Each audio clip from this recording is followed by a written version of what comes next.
Hi, in this video we're going to combine ratios together and use that to work out the minimum or maximum number of items of a particular type. Now let's remind ourselves how we combine ratios together, which we explored in previous videos. We got the ratio of sandwiches to cakes is 2 to 3, and the ratio of cakes to apples is 1 to 3.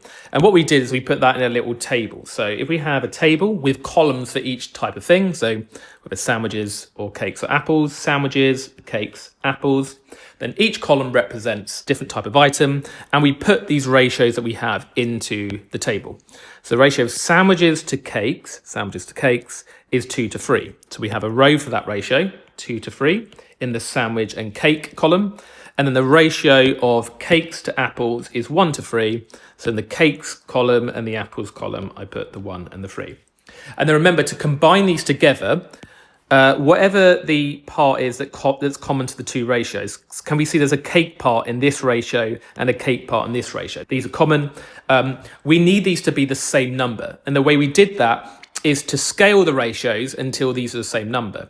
Now, 1 and 3, they both go into 3. So if I was to scale this ratio to make this a 3, then it would be the same as that.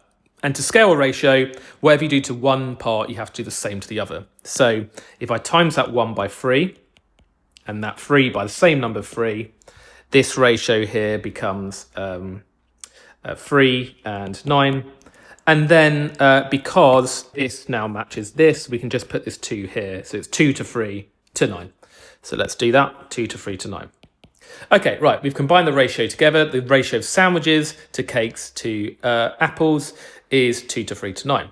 Now we're told there are more than 60 items of food in the picnic box. Now, it's talking about the total items of food. So therefore we should consider like the total number of parts in this ratio. So the total parts is equal to 2 plus 3 plus 9, which is equal to 14 parts. So, for example, if each part was just worth 1 item of food, then 2 parts here would be worth 2 sandwiches, the 3 parts would be worth 3 cakes, and the 9 parts would be worth 9 apples, and we'd have 14 items of food, right?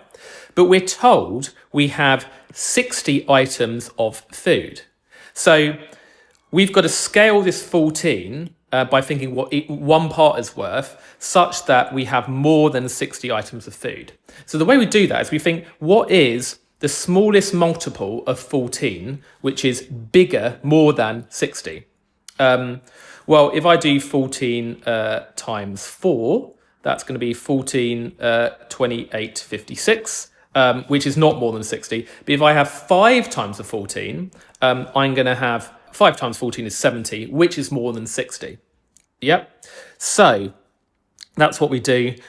We want to scale this by 5. So if one part was worth 1, that would give you 14 items because we'd have 14 parts. But if we have one part was worth 5 items, we would have 5 times as much because we have 14 parts, each worth 5. That would be 70 items, right? So we know that one part is worth 5 here. So find the least number possible cakes. So what's the cakes in the ratio? It's 3 parts in this ratio. So therefore, 3 parts would be worth 3 times as much. 3 times as much, that is 15. So we have 15 cakes, a minimum of 15 cakes. And that's the final answer.